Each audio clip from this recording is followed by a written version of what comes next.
Mi ricorda il 3, suo nome? 2, 1. Benvenuti a tutti, questa è la Socratica del business e per gli imprenditori che non sanno di non sapere. Oggi ho il piacere di intervistare la dottoressa Lara Botta ed è il 31 marzo del 2023, corretto? Giusto, sì. Buongiorno Correttissimo. dottoressa. Buongiorno a Eh, voi. allora, lei è imprenditrice, giusto? Esatto. In che ambito, in che settore?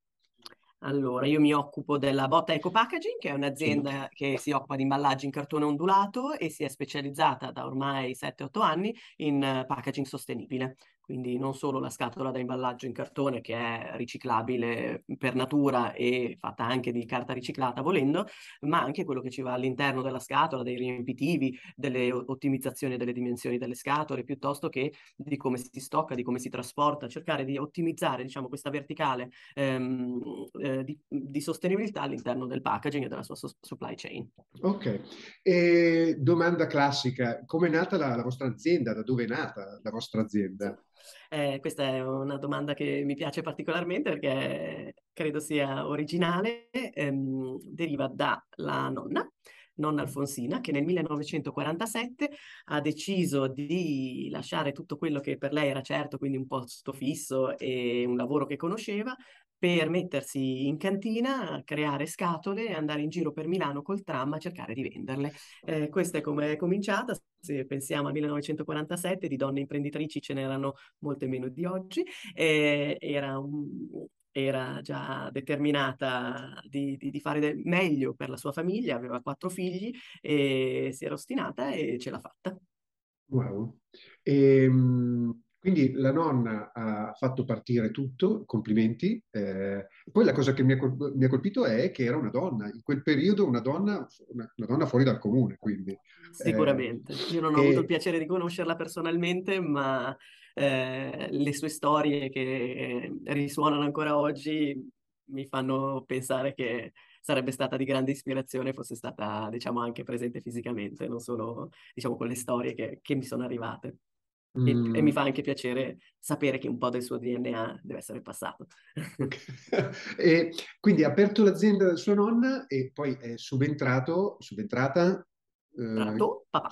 un papà. Ok, Sì, è entrato il suo figlio papà. più piccolo, Ah, che l'ha industrializzata, quindi poi dopo c'è stato il capannone, acquisti di macchinari importanti e ha industrializzato l'azienda fino a farla arrivare a quello che è oggi. Siamo adesso alla terza generazione, papà c'è ancora come presidente, ma ha fatto il suo passaggio generazionale e ci ha tenuto a farlo in tempi corretti, mhm, quindi a me e mio fratello.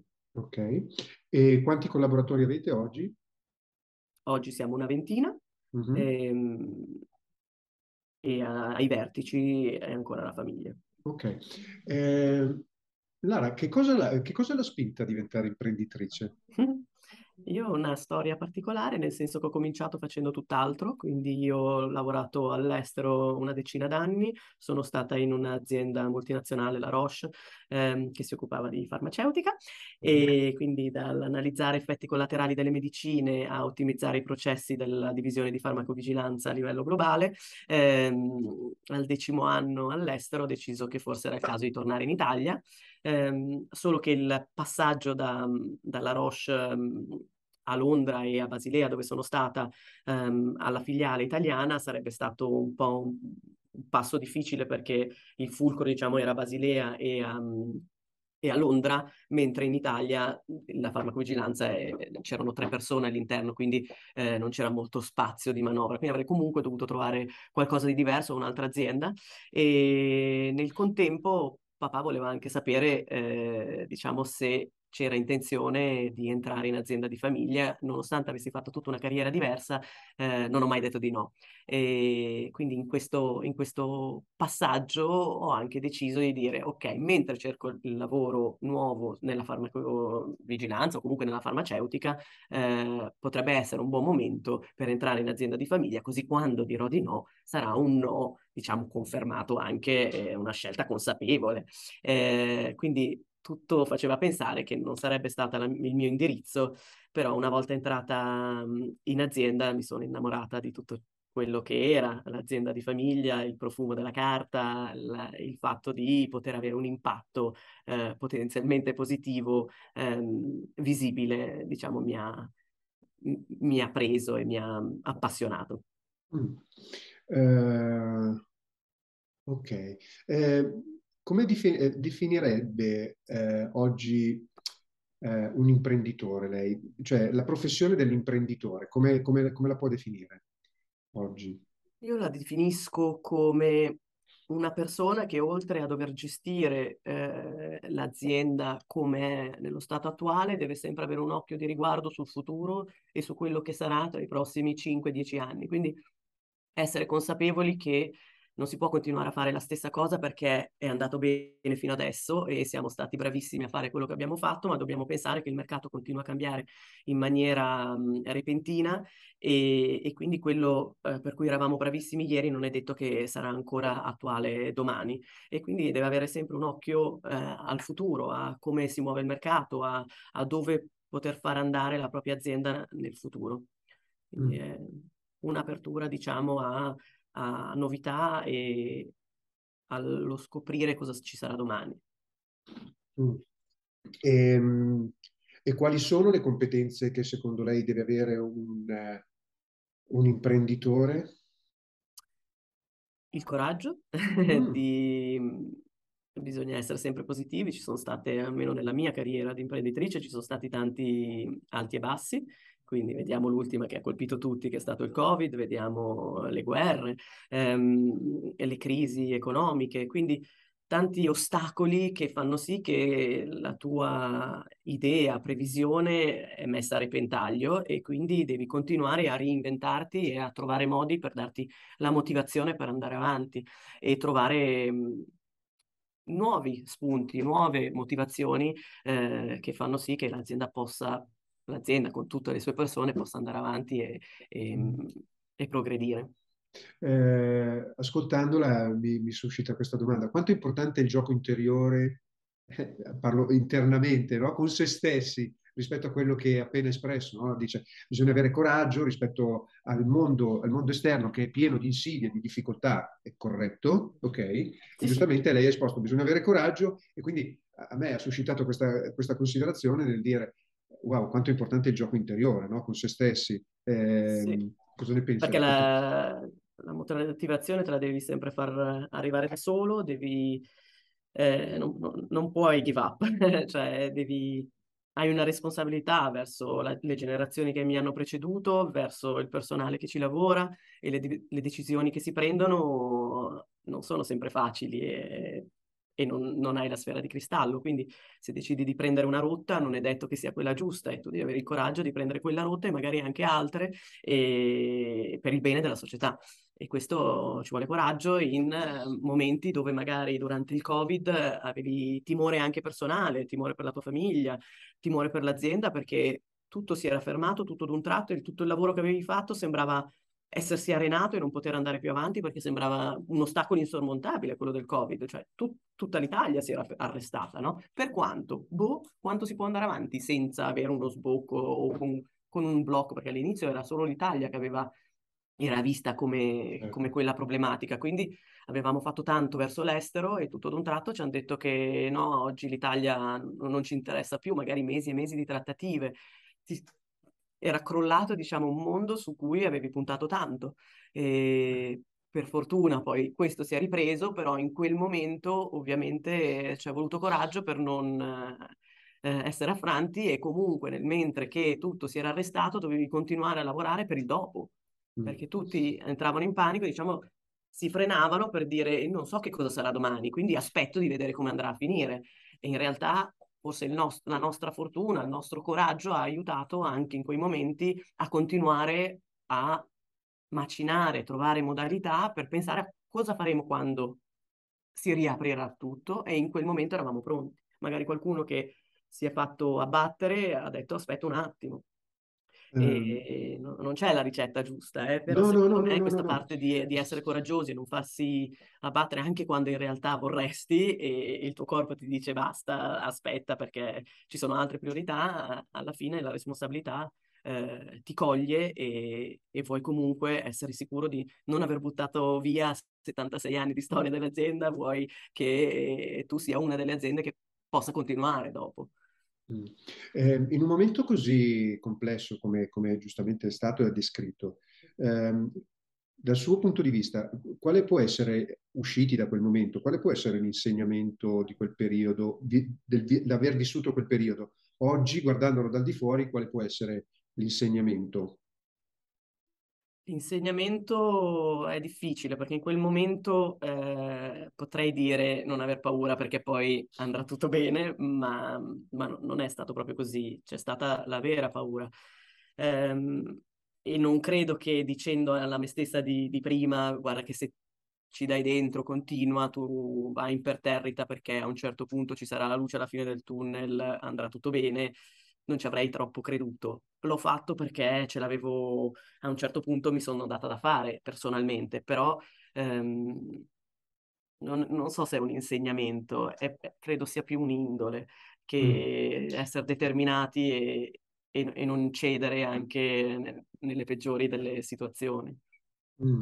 Infatti adesso mi collego a questa domanda rispetto a quello che ha detto, è una professione che possono fare tutti gli imprenditori? È una professione per Secondo me sì, tutti? secondo me non è per tutti perché bisogna avere una certa attitudine, una certa voglia di impararlo, però non ci vogliono competenze che non si possono acquisire, bisogna avere l'attitudine, cioè deve piacere fare cose nuove ogni giorno, deve piacere avere un'incertezza all'interno del proprio lavoro, deve piacere rapportarsi con le persone, deve piacere rapportarsi con l'esterno. Sono tante sfaccettature, per chi piace avere un lavoro magari sempre uguale perché sto nella mia comfort zone, credo non sia l'imprenditoria. L'imprenditoria tendenzialmente ti fa vedere e scoprire mondi nuovi, che però è il suo bello. Ti fa utilizzare competenze che magari non sono proprio il tuo forte, ma in qualche modo devi impararle e fare di tutto per eccellere anche in quelle che non sono proprio nella tua comfort zone, in quello che hai studiato, in quello che sai e ti devi affacciare a tante tematiche diverse, perché tutte alla fine ti toccano Mm. Ok. e la responsabilità rimane sempre la tua, quindi Sì, sì, anche se hai io sto persone più appuntandomi esperte. alcuni termini che lei sta utilizzando, rapportarti con le persone, il coraggio, la responsabilità, la determinazione, termini che lei ha espresso, che per me sono estremamente importanti e caratteristiche che deve avere un imprenditore, ok? Un imprenditore, un'imprenditrice. Eh, lei, allora, è un tema che io amo. Come è stato vissuto, come avete vissuto il cambio generazionale? Che di solito è nelle PMI italiane, è sempre un tema, è sempre un tema caldo. Sì. Eh, Sono come... d'accordo perché ne conosco tanti di imprenditori come me, quindi Sì. alla seconda, terza, quarta generazione. Io faccio parte di Asso Lombarda, sono sempre stata molto attiva all'interno di Confindustria, quindi ho modo, diciamo, di confrontarmi con tanti altri imprenditori, e da cui, tra l'altro, ho conosciuto anche Serena Caimano.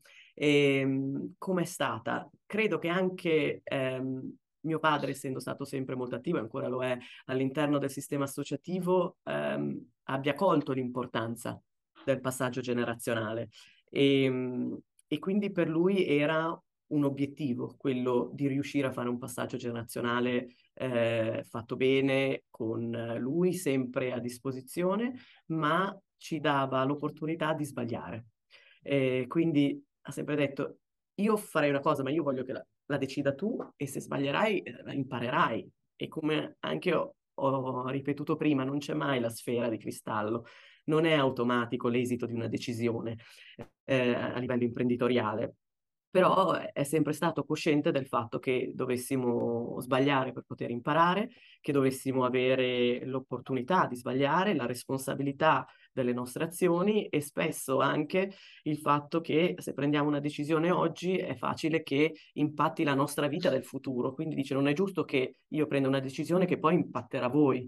E quindi devo ammettere che abbiamo avuto sul passaggio generazionale una strada spianata e anzi spinta dal padre, cosa che noi abbiamo detto, ma no, fai tu magari che ne sai di più che mi fa un po' ansia. però credo sia stato vincente perché lui c'è sempre stato, quindi puoi sempre confrontarti con lui anche oggi e l'ha fatto nel migliore dei modi. Quello che sento invece è diametralmente opposto, che il padre o madre che sia non vogliono lasciare queste redini perché è un po' il loro figlio, l'azienda, e un po' si divertono, un po' non vogliono lasciare quello per cui sono sempre stati utili, quindi loro sono sempre stati imprenditori di quell'azienda, gli togli quello, non gli rimane forse altro, non hanno investito in altro. Tanti imprenditori della generazione passata, credo che, almeno per mio padre, il lavoro è sempre stato tutto. O quasi, cioè le ore passate in azienda, i sabati, le domeniche, le serate, è stato un po' il loro tutto, quindi toglierlo posso capire che sia più impattante rispetto a smettere di lavorare un lavoro di 40 ore a settimana, perché ti Eh, coinvolge molto di più. Da come ha raccontato, suo padre è stato un mentore illuminato. Eh, e Mi co- rendo conto paragonandomi, sì. Per me per fortuna è stato normale, però mi rendo conto che invece di normale ha poco o niente.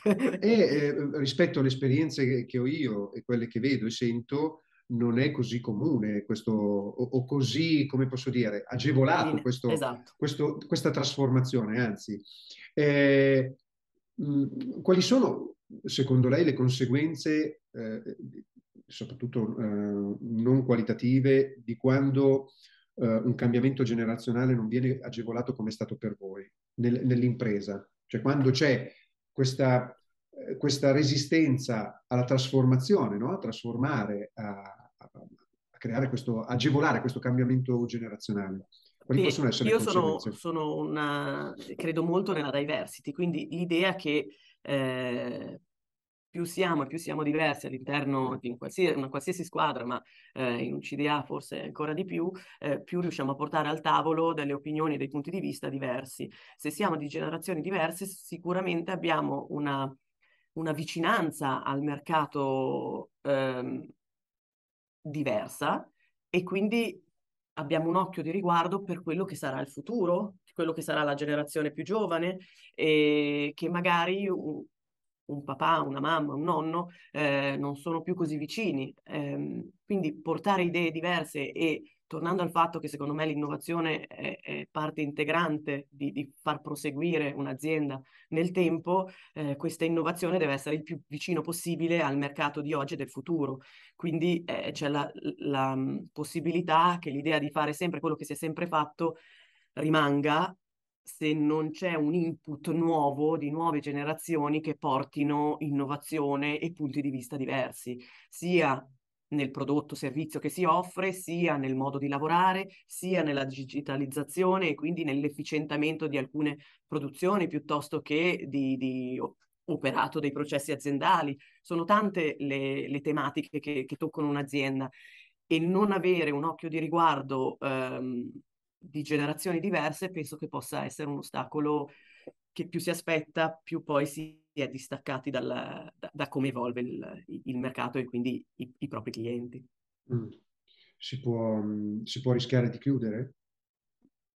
Si può rischiare di chiudere. Di implodere? A Cioè, prescindere si può rischiare di chiudere perché si fanno innovazioni sbagliate, si rischia di chiudere lo stesso.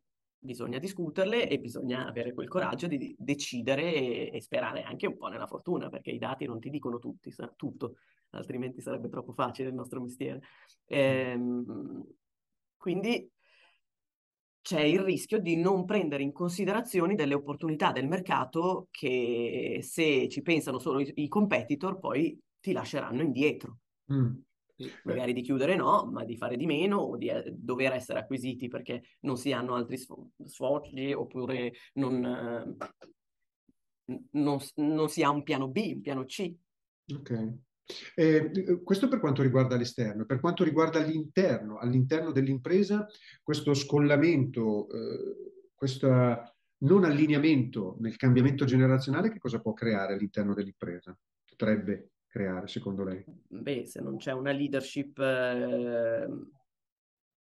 che viene riconosciuta all'interno, poi si fa fatica insomma, a remare tutti dalla stessa parte. Quindi Mm. non so in che situazione mi sta facendo pensare a un padre, madre, imprenditore che la pensano in un modo, i figli, a seconda se hanno delle responsabilità o meno, che remano da un'altra parte. Ovviamente chi lavora per entrambi poi non sa bene dove remare, e si sa che se uno rema a destra e l'altro rema a sinistra, alla fine la barca non va molto lontano e quindi si rischia di rimanere lì. Quindi Le ho questo è un fatto po' lo no, ma scollamento. le ho fatto queste domande perché in alcune aziende dove ho gravitato ne ho viste di situazioni di questo tipo e quindi, e quindi a me è abbastanza chiaro, no? Abbastanza chiaro rispetto a quello che stava dicendo lei. Addirittura ho visto anche figli dove si sono trovati in azienda come senso del dovere, no? Va bene, sono qui, faccio quello che devo fare, ma non è quello che vorrei. Quindi quasi in obbligo, no? Con se stessi. Quello è possibile, c'è molta pressione, credo, anche per i figli di entrare in azienda, e non sempre i figli riescono a, diciamo, a scollarsi da questa pressione piuttosto che a prenderla come una scelta effettiva propria. Questo è un peccato, perché poi se ci sei ma non sei proprio convinto, non dai neanche il meglio di te, e quindi anche l'azienda non ne beneficia di quello che potresti dare. Mm. Ehm, Lì non so che cosa sia la soluzione. Ovviamente se parliamo di ventenni ci sta che puoi provare ad affrontare, diciamo, l'azienda di famiglia. A un certo punto, a 40 o 50, sei grande e vaccinato per decidere, e se non decidi se non decidi di andartene perché non ti piace, beh, abbiamo un problema proprio con la persona. Certo, L'abbiamo tirata su un po' così, insomma. certo. Mi parlava poi di leadership. Sì. Cosa vuol dire per lei leadership? Visto che è un tema sempre caldo e lo si utilizza molto. Allora, cos'è la leadership? La leadership è avere sempre un po' un'attitudine verso il modo di approcciarsi alle cose, alle persone, che fa sì che la gente voglia seguirti, quindi crede un po' in te, crede nel tuo punto di vista, e tu riesci a portare le persone a vedere al di là del proprio naso, quindi a quello che vuoi che sarà tra 5, tra 10 anni, e quindi sapere bene qual è la vision aziendale, e il prospetto di quella vision viene accettata e ben voluta. Quindi avere leadership e avere anche il carisma di riuscire a portare le persone a vedere in un futuro florido le decisioni che si prendono. Ehm, lei ha detto che è un'attitudine cioè, voglio dire, influenzare le persone, motivarle ad allinearsi a quella visione. Come posso dire, è semplice da coinvolgere i propri collaboratori, da trasferire ai propri collaboratori. No, Eh, mm, direi di no, non è automatico, non è neanche semplice. Ehm, Credo che però far vedere la passione che si ha verso l'azienda, verso le decisioni che si prendono, il tempo che si dedica a cercare di far crescere qualcosa per il bene di tutti, perché è il bene sia delle persone che ci lavorano, che del territorio, che del sistema paese, insomma, si vuole guardare in grande, penso possa agevolare poi questo riconoscimento. Man mano che diciamo si imbroccano magari delle soluzioni, si hanno dei successi, diventa anche più semplice. Quindi no, non è automatico, non è semplice, ci vuole tempo, ci vuole anche un riconoscimento della dedizione che si ha verso il proprio lavoro, verso la propria azienda. mm. Credo che da remoto sia un po' più difficile, ecco, pensare smuovere tutta un'azienda da remoto senza farsi vedere, e dire sì, tanto ho leadership perché dico sì e no, non funziona tale quale, diciamo. Interessante, cosa intende qua? Da remoto? Da remoto? Che se uno non vede la passione che uno ha per il lavoro, per l'azienda, che non vede il tempo dedicato, la dedizione, e quindi non c'è mai, ma c'è solo in modo virtuale per Ok. dare qualche decisione finale, non credo sia poi leadership, sia più una questione di comando. Ok, cioè lei dice che essere presenti Sì, all'interno dell'organizzazione, essere presenti all'interno dell'organizzazione piuttosto che essere presenti in quello che si fa, fare anche, non solo delegare, quindi anche sporcarsi le mani piuttosto che esserci. Non vuol dire che bisogna essere sempre in ufficio, per carità, anche perché il nostro lavoro non è prettamente solo in ufficio, però far sentire la presenza e non solo la fase decisionale che è quella finale. ok, predilige le hard skill o le soft skill? Su chi? Sulle risorse, sulle persone, ma anche, lei dice, io amo di più, è chiaro che devo avere tutte e due, dovrei avere tutte e due, poi non è detto, no? Non è detto, ma se posso scegliere, preferisco una persona molto competente, essere molto competente tecnicamente, ma se è carente delle soft va bene lo stesso, oppure. Che domanda. Ogni ruolo poi ha il suo. Mm, Ehm, allora, qualche hard skill bisogna averla. ok. E perché poi dipende che età, 15 anni, 20, 30. Qualche hard skill bisogna averla portata a casa e quello a me dà l'idea che se sei riuscito a imparare una cosa, puoi impararne tante altre, no? E quindi mi dà un po' una prova che se ti applichi, hai la determinazione di applicarti e di imparare una cosa fatta bene. E quindi puoi traslarla in qualsiasi ambito. Quindi solo la soft skill forse non basta, in qualsiasi ambito. Quindi una hard skill sicuramente, ma non vuol dire che poi devi lavorare solo necessariamente su quella hard skill, quindi non tanti verticali, secondo me Mm. così non funziona neanche. Il fatto di però riuscire ad andare verticali su una tematica è importante. Mhm. Ok. Ehm, non mi ha detto nulla rispetto alle soft skill, nel senso, sì, ok, no, ma perché sono molto sensibile rispetto a questo argomento. Quando dico soft skill, quindi intendo dire capacità comunicative, leadership, intelligenza emotiva, ascolto, empatia, tutta questa sfera che quasi, tra virgolette, si dice invisibile, dove più passa il tempo e più mi rendo conto che ma rispetto anche a come si sta muovendo tutto il mondo e come stiamo cambiando a livello sociale, credo che sia un aspetto molto importante, che non si può dire, va bene, ok, non ha questa caratteristica, non è molto attento alle persone, non è molto predisposto all'ascolto, alla comunicazione, a saper trattare le persone, però è un fuoriclasse tecnicamente. Poi voglio sapere la sua, no? Poi generalmente strada facendo, quando vedo queste cose, questo squilibrio, strada facendo nel medio-lungo termine, vedo un po', talvolta vedo dei danni, no? Ehm, mi dica. Mi viene da pensare che chi non ha soft skill già a livello del colloquio probabilmente verrebbe scartato, perché in quel momento vedi tante soft skill, non riesci in un colloquio necessariamente a vedere le hard skill, quelle magari le leggi e le controlli dopo, ma le soft Mhm. skill sono forse quelle che si vedono di più in fase di colloquio e quindi è facile che chi non le abbia forse non passi neanche agli stadi successivi. Mm. Non lo so, mi sta facendo riflettere in questo momento. Quindi forse non viene poi, non diventa un problema nel secondo passaggio, diciamo, all'interno dell'azienda. Mm. Non lo so. È interessante quello che lei dice. Al contempo mi è capitato di vedere persone nelle selezioni, Dare il adesso. meglio di sé E di e solito poi quando si dice cosa ne pensa del gioco di squadra? Io sono portatissimo, sono veramente, io amo il gioco di squadra. Poi di solito sono capita di vedere che sono quelle persone che danno il meglio di sé quando lavorano da sole, no?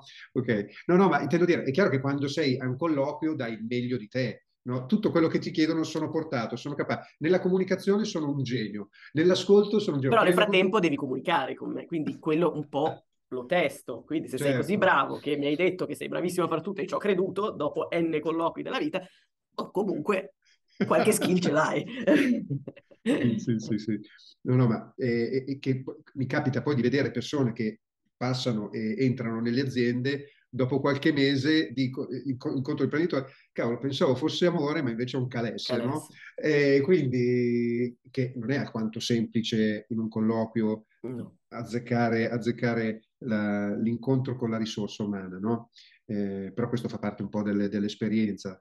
Uno dice, prima o poi l'azzecco, no? Lo trovo quello giusto. Quindi ci sta, ci No, è sta. tosto, è tosto. Sicuramente il colloquio è in un'ora che di solito, diciamo, è quella che si dedica al primo colloquio.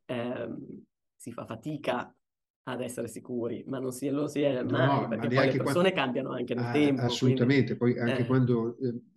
come vive lei la pressione? Tutti di solito, no, sì, abbastanza bene, bene. Poi dopo quando te li trovi in azienda sotto pressione, vedi la persona che viene fuori incandescenza. per Sì. quello che è. Eh, qual è oggi, come secondo lei, su cosa deve essere ben focalizzata un'impresa oggi? Qual è l'attenzione, il focus che deve avere? No? Lei già in qualche modo l'ha detto, no? Però vorrei risentirlo in modo più specifico. Su cosa deve essere ben focalizzata un'impresa, all'interno e all'esterno?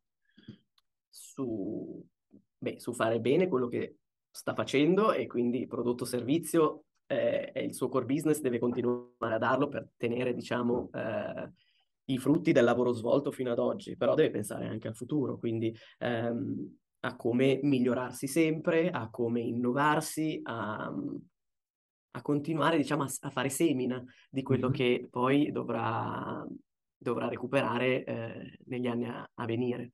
E fare la semina non è semplice, non si può calcolare. Ehm, Mio papà mi ha sempre detto che bisogna fare tante ciambelle, perché non tutte riescono col buco. E più ne fai, però più probabilità hai che riescano col buco. Quindi questa idea di innovazione costante e di Innovazione. nuove idee che possano portare i frutti in futuro, credo sia una parte integrante di quello che deve fare l'azienda. Mm. Perché, come ho detto prima, basarsi su quello che si è sempre fatto, il mondo nel frattempo va avanti e c'è un bellissimo video che ogni tanto quando parlo di innovazione faccio vedere, che parla del pit stop degli anni 50 e Mm. questo video del pit stop degli anni 50 ci impiegavano 13 secondi, c'era uno che Sì. martellava, l'altro che faceva 13 secondi e il telecronista diceva in just 13 seconds e sembrava il massimo, però era il massimo veramente negli anni 50. Se oggi guardiamo quelli che fanno oggi, credo siano sotto i 3 secondi. Quando quei 13 secondi diventano obsoleti? Quando te ne accorgi che sono obsoleti? Perché se no, se rimani a fare quel 13, perché tu sai che sei il migliore e fai 13 secondi, oggi sei fuori mercato. Ma non te ne puoi accorgere oggi. Tu già quando sei a 13 secondi devi sapere che ci sarà un modo di farle meglio, più velocemente e ti tocca innovare, perché non sarai per sempre il detentore del record se non innovi. E quindi, insomma, secondo me è molto efficace nel Bello, far bello, vedere bello. la differenza e quando la guardi a ritroso è ovvio. Ma oggi ci saranno tantissime cose che facciamo in quei 3 secondi che saranno obsoleti tra 5. E cosa stiamo facendo oggi per riuscire a non essere obsoleti tra 5 anni? E quindi, Mm. insomma, Questo forte orientamento al miglioramento continuo. sì. Bello, bello. Eh, quindi innovazione, miglioramento continuo, digitalizzazione. Sì, c'è stata e continuiamo a investirci. Adesso ci sono nuovi modi di comunicare, ci sono nuovi modi di fare processi aziendali che possono essere snelliti. Ehm, Adesso con l'intelligenza artificiale che ha fatto grande scalpore nelle ultime settimane, come cambierà il nostro lavoro, come cambierà il lavoro delle immagini, della grafica, dei video, delle presentazioni. Ehm, Sicuramente avrà un impatto, devi cominciare a pensare che impatto può avere nella tua di azienda, perché magari non tutti gli impatti saranno automatici o diretti, però devi sapere che questa è una realtà, oggi magari è agli albori, nel senso che ancora non la senti nel tuo lavoro come sta cambiando, anche se non è agli albori, nel senso che è tanti anni che ci stanno lavorando. Come tra 5 anni impatterà il tuo lavoro o la domanda di offerta del tuo prodotto, del tuo servizio? Prima ci pensiamo, prima saremo pronti a quando effettivamente sentiremo questo cambiamento. Quindi sicuramente noi abbiamo già pensato, insomma, adesso qualche anno sulla parte comunicazione, sulla parte del sito, su come parlare di sostenibilità. Adesso abbiamo lanciato da pochissimo un videogioco. Ah, Perché? Perché vogliamo comunicare in modo alternativo l'importanza del packaging sostenibile e delle decisioni che si prendono. Come farlo? Perché non con un videogioco che ti fa capire come le scelte di packaging poi hanno un impatto sull'ambiente. che Non so se bello. sarà il modo che cambierà la situazione del mondo, però sicuramente è un modo innovativo, un modo Certo, diverso di vedere quello che facciamo tutti i giorni e di farlo vedere all'esterno. che bella Eh, idea. Hai visto? Belle, bravi, bravi. Ci proviamo. Creativa e innovativa. È Bello. un po' quello, insomma, il nostro nato è quello di cercare di essere innovativi, vogliamo essere innovativi anche nel modo in cui comunichiamo, nel modo in cui affrontiamo le tematiche, quindi aumentare la consapevolezza del consumatore finale, forse mandando una mail in Times New Roman non è il modo migliore.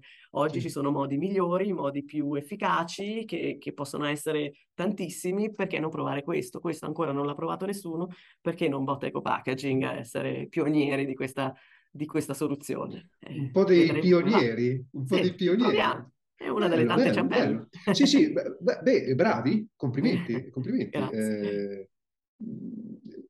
Idea estremamente innovativa, estremissima, l'ascoltavo con tanta attenzione perché dico, cosa c'entra, cosa c'entra? Però dietro di me, che bello, talmente creativa e innovativa. Sì. Ottimo, bello. Siamo in un Eh, mercato molto pieno e in qualche modo le idee Ma devono... adesso, adesso mi sta stimolando una domanda. Qual è Sì. il fattore differenziante della vostra società rispetto alla concorrenza? Beh, noi ci siamo affacciati al mondo della sostenibilità del packaging prima che ne parlassero tutti, quindi una delle tante ciambelle era anche la sostenibilità. Perché? Perché ci siamo buttati su questo mondo, perché facendo tanta ricerca abbiamo capito, abbiamo colto che forse quella era una delle direzioni in cui potesse andare il mercato, e come nella digitalizzazione, come in tante altre tematiche che avevamo affrontato a suo tempo. E quindi ci siamo buttati sulla sostenibilità senza dire ok, questo sarà il nostro futuro. All'epoca abbiamo detto ok, guardiamo, questo ci interessa e quindi ci siamo andati a vedere, a cercare dei brevetti sul packaging sostenibile per cercare di renderli nostri in qualche modo e da lì sviluppare sempre di più delle soluzioni che potessero essere utili al consumatore finale, che potessero essere delle alternative alla plastica che sempre di più oggi perlomeno è diventato il nemico, diciamo, per il consumatore finale, anche se proprio nemico non dovrebbe poi essere, è il modo in cui lo gestiamo il nemico, e se lo gestiamo male. E quindi ci siamo buttati come in tante cose che abbiamo visto come opportunità. Adesso ho perso la sua domanda iniziale, era il No, perché. cosa, cosa vi ha, qual è il Quindi oggi fattore, siamo diventati qual è il fattore differenziante rispetto alla vostra concorrenza? La vostra società, qual è il punto di forza? Per che cosa il vi punto di differenzia? forza oggi è diventato la sostenibilità del packaging, Ok, perché avendo cominciato prima che fosse sulla bocca di tutti, abbiamo, diciamo, quel vantaggio competitivo di essere diventati degli esperti riconosciuti da Comieco, riconosciuti da vari premi che siamo riusciti a prendere con ok, successo negli anni, su come agevolare le aziende a diventare sempre più sostenibili. Se ok. contiamo che tante aziende, soprattutto quelle più grosse, si sono poste degli obiettivi sfidanti e anche imminenti sulla sostenibilità del packaging, sulla sostenibilità in generale, noi ci occupiamo di questa verticale, piuttosto che alcuni hanno deciso che saranno zero plastic entro una data, che poi è sempre imminente, trovare delle soluzioni alternative, avendole, diciamo, già trovate, già analizzate, già studiate per alcuni clienti, ci mette in una posizione di vantaggio rispetto alla concorrenza. Quindi ci siamo creati questa expertise perché abbiamo cominciato prima. Ok. Il vostro mercato è soprattutto nazionale o anche internazionale? Grazie all'eco-packaging è diventato più internazionale. Ok, Noi ad oggi rimane il core business, l'Italia, diciamo, e la parte imballaggi in cartone, ma con l'eco-packaging vuoi che l'incidenza del trasporto è minore, vuoi che il prodotto è spesso più innovativo e più ricercato, riusciamo a spedire anche in Australia, in Canada e negli Stati Uniti. Quindi ci ha aperto veramente il mercato, cosa che la scatola non sarebbe mai arrivata così lontano, perché è considerato una commodity, perché comunque il mercato è anche saturo, diciamo, di scatolifici e cartiere. Wow. Beh, è stata un'idea illuminante, nel senso, come pionieri entrando nella sostenibilità, vi siete incanalati in una cosa che vi ha dato una grandissima opportunità, no? Esatto, sì. Bravi. Però non ci sarebbe stato se non avessimo fatto anche tante altre cose che abbiamo provato e che abbiamo avuto, diciamo, l'azienda era aperta a tutte le innovazioni, quindi a tutte le idee e a investire in cose nuove. Quindi se non si ha quell'apertura mentale, probabilmente non avremmo avuto né questo né altro. Bravi. Quindi è un Bravi. modus operandi. Mi piace molto il concetto di innovazione frugale, non so se la conosce, se no la racconto, Me la che racconti? mi aveva colpito anche questo tanti anni fa, quando abbiamo cominciato un po' di più a buttarci sull'innovazione. Deriva dai mercati in via di sviluppo, quindi tendenzialmente in India, Mm? e si chiama innovazione frugale perché è innovazione che viene creata a fare di più con meno, viene creata avendo poco. E non è che avendo poco questi paesi in via di sviluppo non facciano innovazione, anzi, la fanno in maniera molto più originale, molto più elaborata, eh, pur non avendo infrastrutture, ingenti somme di denaro, eppure trovano il modo di creare frigoriferi senza avere elettricità, creano il modo di fare le dinamo per le biciclette senza avere batterie, e quindi, che ne so, le pale eoliche con quello che trovano in giro. E questo concetto l'abbiamo voluto riportare alle piccole e medie imprese italiane, quindi abbiamo scritto un paper, quindi abbiamo analizzato questa innovazione frugale su come veniva fatta, perché veniva fatta, e essenzialmente sono le stesse problematiche che spesso le piccole e medie imprese, più le piccole imprese, si pongono come ostacolo. Io non ho ingenti somme di denaro, ho sempre fatto quello che ho sempre fatto e l'ho fatto bene, quindi continuo a fare questo, è inutile che vado a innovare. Lascio le innovazioni per le grosse, che hanno grandi investimenti e possono fare tutto quello che non posso fare io. E questo è un ostacolo per il sistema paese, perché noi siamo fatti per il 97, dal 99% di aziende piccole, quindi se le nostre piccole non innovano, per noi è un problema, non solo per l'azienda in sé che magari chiuderà nel frattempo, ma per il personale, per l'indotto, per la filiera, per l'expertise che ha questa piccola impresa. Quindi l'idea di far passare questo concetto che per fare innovazione non bisogna necessariamente, ovviamente è più semplice con tanti soldi o tante infrastrutture, tanti macchinari, o tante competenze di personale iperqualificato, però si può fare innovazione anche con niente. Guardiamo ai paesi in via di sviluppo, guardiamo come fanno loro, quindi non spaventiamoci di non avere tutti questi benefit per poter fare innovazione. Anche noi nel nostro piccolo possiamo fare innovazione. E questo insomma è un concetto che mi è sempre molto piaciuto, perché noi comunque rientriamo nelle PMI e questo ostacolo all'innovazione era un po' un preconcetto, perché è naturale pensare, ma dove vuoi che vada, no? Se ci sono questi grossi colossi che possono fare di tutto di più e possono mangiare tipo Pac-Man tutte le piccoline. Eppure c'è il modo e si può fare, e non deve essere un'innovazione rivoluzionaria, ma sono tante piccole che magari ti fanno crescere come azienda. Sì, bellissimo ascoltarla e come concetto, no, ma è bello come concetto. Stavo cercando nella mia mente, stavo cercando di tradurlo nel concreto. Faccio con quello che ho, Sì, giusto? Faccio con quello che ho. Poi stavo cercando di tradurlo nella quotidianità, nell'impresa, no? Faccio sì, con quello che ho, mentre riesco a immaginarlo in India, in Africa, che ho visto anche dei video che veramente con nulla riescono con la loro creatività a fare qualunque cosa, l'ingegno. sì. Faccio fatica a tradurlo nella nostra quotidianità, no? Però mi affascina molto, che bello, no? Perché mette in atto la creatività, no? La E creatività che credo per... che più si faccia e più si è bravi a farlo, si diventi bravi, quindi è una skill che si acquisisce, Mm, quella di trovare l'ingegno, diciamo, la creatività nel tirar fuori una soluzione con poco, con quello che si ha, neanche con ecco, poco, con esatto, quello che con si quello ha. che ha. Bello. Quindi si può sempre migliorare, questo è il concetto, tu puoi sempre migliorare, puoi anche migliorare il modo che utilizzi il mouse, che sembra una banalità, ma un secondo ogni giorno, ogni azione che si fa col mouse alla fine è tanto, e quindi non bisogna solo guardare, ah no, tanto cosa mi cambia, un minuto, però un minuto di qua, un minuto di là, certo. in realtà è il concetto di avere un nuovo punto di vista, perché se tu fai ogni miglioramento che fai, cambi il tuo punto di vista. Quindi anche se è piccolo, tu però poi vedi le cose in un modo diverso e da quel modo hai un'altra prospettiva e magari vedi dei problemi diversi o delle soluzioni innovative o delle opportunità. Quindi anche quei piccoli possono anche essere degli errori che poi ti fanno andare indietro, ma in realtà avendo cambiato la prospettiva, tu hai un nuovo modo di vedere le cose e riuscirai a migliorarti. Ma se non passi da quel passaggio, non arrivi al prossimo miglioramento. Quindi è un passaggio forzato. Però devi cominciare, perché se non cominci a innovare o a fare qualcosa di nuovo, o a migliorarti in qualche modo, che può essere dalla banalità, tu non hai quella nuova prospettiva per vedere le cose in modo diverso. Wow, che bello sentire raccontare, Davvero. e poi con quest'enfasi che lo raccontava, quindi molto vera. Ci credo. Eh, a questo punto mi viene da dire, e i suoi collaboratori e le persone quanto sono importanti rispetto a come sta sognando lei, alla visione che lei ha, rispetto a quello che sta descrivendo lei? Quanto sono importanti le persone? Tenendo conto poi delle attitudini, Sì. dei valori personali, delle scelte personali, quanto sono importanti? Beh, sono fondamentali sicuramente. Il fatto del cambiamento continuo non è da tutti, quindi capisco che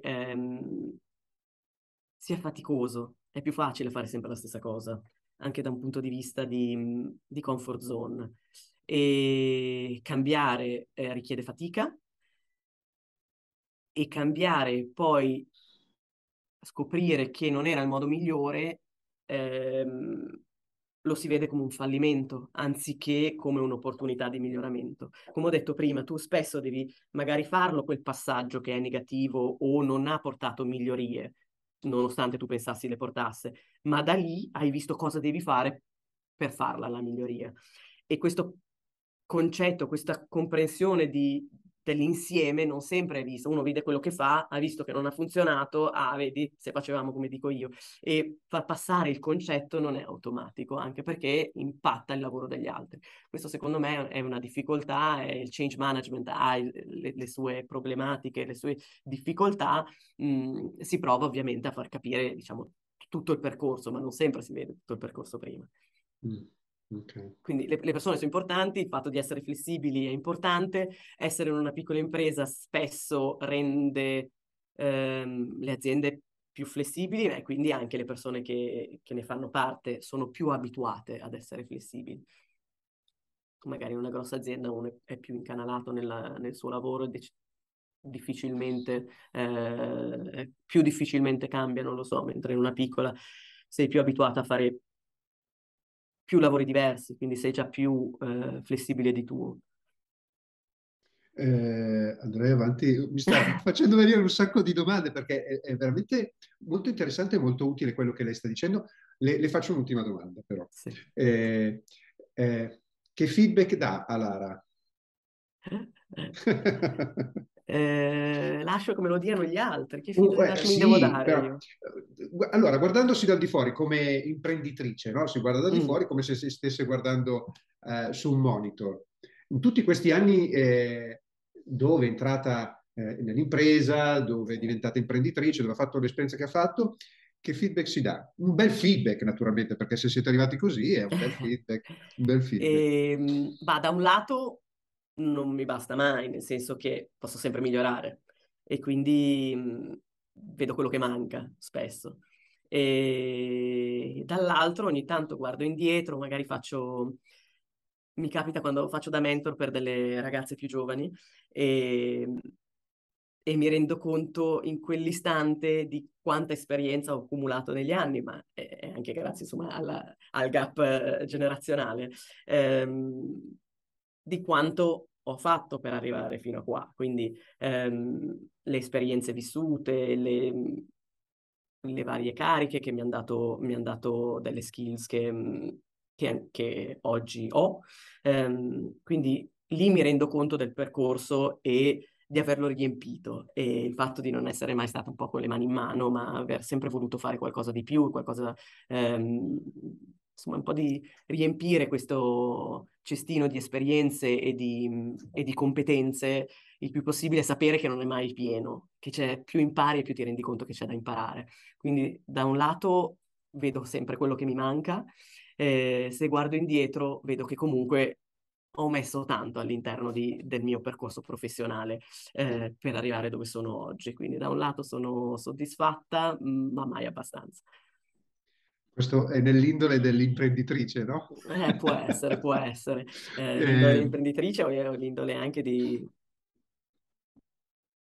voler, di vedere sempre anche gli ostacoli che potrebbero esserci, quindi certo. il fatto di non essere mai al 100% tranquilli, perché qualcosa può succedere e quindi devi sempre essere, diciamo, più avanti di quello che sei per ovviare a eventuali disastri come sono stati il Covid e le altre, ma, insomma, una situazione volatile come è la macroeconomia di oggi, Mm. incerta. Wow, grazie. Devo dire che è stata un'intervista molto, molto, molto, molto nutriente per me. Mi porto a casa frugalità, responsabilità, coraggio, determinazione, rapporti con le persone, cambiamento e innovazione costante. Io la ringrazio tantissimo, è stato un vero piacere e onore. Grazie, Oh, grazie per il grazie a tempo che mi ha lei, dedicato. mi ha fatto Grazie, piacere. A presto, grazie, arrivederci. arrivederci.